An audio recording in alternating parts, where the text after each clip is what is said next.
কিছুক্ষণ আগেই স্বাস্থ্যমন্ত্রী শারদ মুখোপাধ্যায়কে নিয়ে স্বাস্থ্য ভবনে পৌঁছেছিলেন মুখ্যমন্ত্রী শুভেন্দু অধিকারী।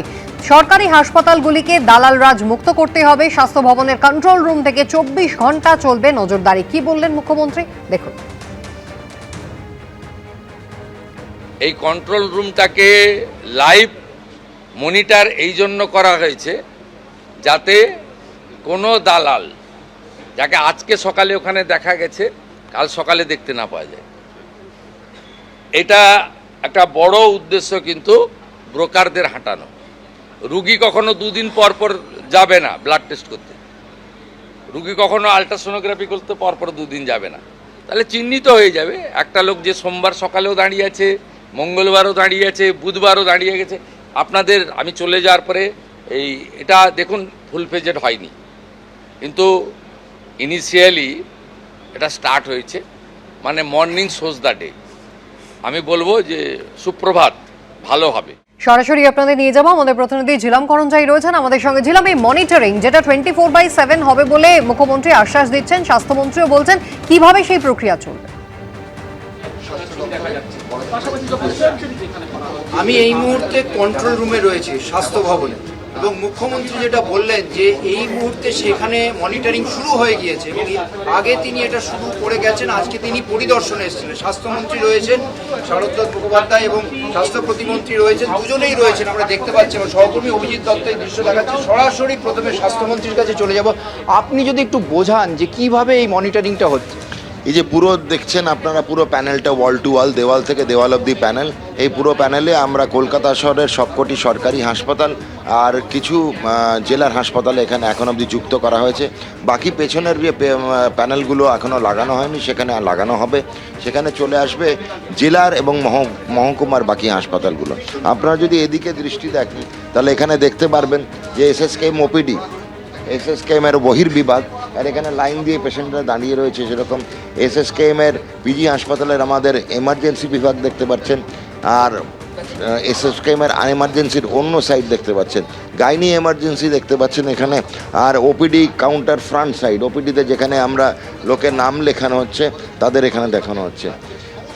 ট্রমার যেটা আমাদের মেন এসএসকেএমের মেন জায়গা, প্রাণকেন্দ্র, সেখানে দেখতে পাচ্ছেন ট্রমার এন্ট্রি, যে র্যাম্পটা, সেই জায়গাটা। আর ট্রমার ভেতরে দেখতে পাচ্ছেন যেখানে প্রথম পেশেন্টদের রিসিভ করা হয়, রিসিভিং। কার্ডিয়াক এমার্জেন্সি দেখতে পাচ্ছেন ওপরে। প্রত্যেকটা জায়গায় আমরা যেটা দেখতে পাচ্ছি, এই ভেতরের লিফটের জায়গা, এইখানে দেখতে পান যেমন লিফটের সামনে জায়গাগুলো, প্রত্যেকটা হাসপাতালে কিন্তু আমরা দেখার চেষ্টা করছি কি কি জায়গা।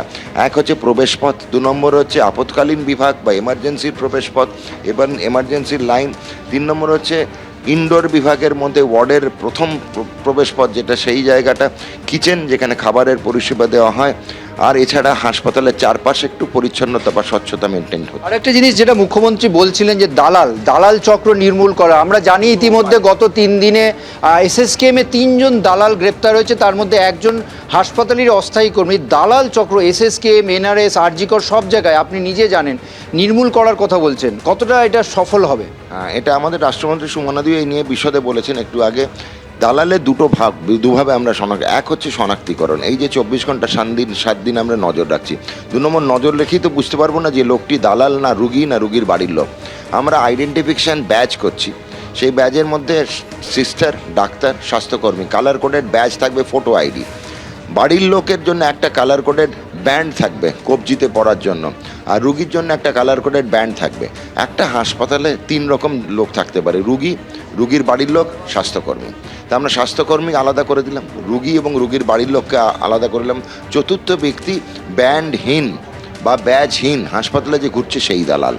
অর্থাৎ দেখতে পাচ্ছ এই যে দালাল চক্র নির্মূল করা এবং পরিষেবা মসৃণ করার বিষয়ে স্বাস্থ্যমন্ত্রী যেটা ব্যাখ্যা করলেন, মুখ্যমন্ত্রী এই পরিদর্শন করে গেলেন এবং 30 তারিখের মধ্যে এটা সমস্ত জেলা স্তরের হাসপাতালের যে পরিষেবা নজরদারি সেটা চলবে এবং তারা আত্মবিশ্বাসী, পরিষেবা যেমন উন্নত করা যাবে সেরকম দালাল চক্র নির্মূল করা যাবে। একেবারেই ঝিলাম, ধন্যবাদ। যে কথা স্বাস্থ্যমন্ত্রী শারদ মুখোপাধ্যায় বললেন, ঠিক একই কথা কিন্তু মুখ্যমন্ত্রী বলেছেন যে কিভাবে আইডেন্টিফাই করা হবে, কি ব্যবস্থা তার জন্য করা হয়েছে দেখুন।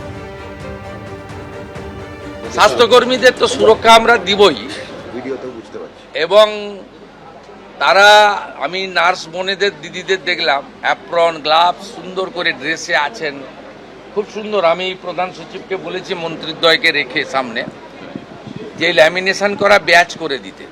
আপনারা মাঝে মাঝে দেখান যে ইঞ্জেকশন দিয়ে ফেলেছে, ট্রলি যার নিয়ে যাওয়ার কথা, যার সিকিউরিটি দেওয়ার কথা সে সেলাই করে দিয়েছে। এইটাকে সেগ্রিগেট করার জন্য, চিহ্নিত করার জন্য বা আলাদা করার জন্য বিভিন্ন স্তরে বিভিন্ন কালারের ল্যামিনেশন করা ব্যাচও চালু করতে বলা হয়েছে। এবিপি আনন্দ এগিয়ে থাকে, এগিয়ে রাখে।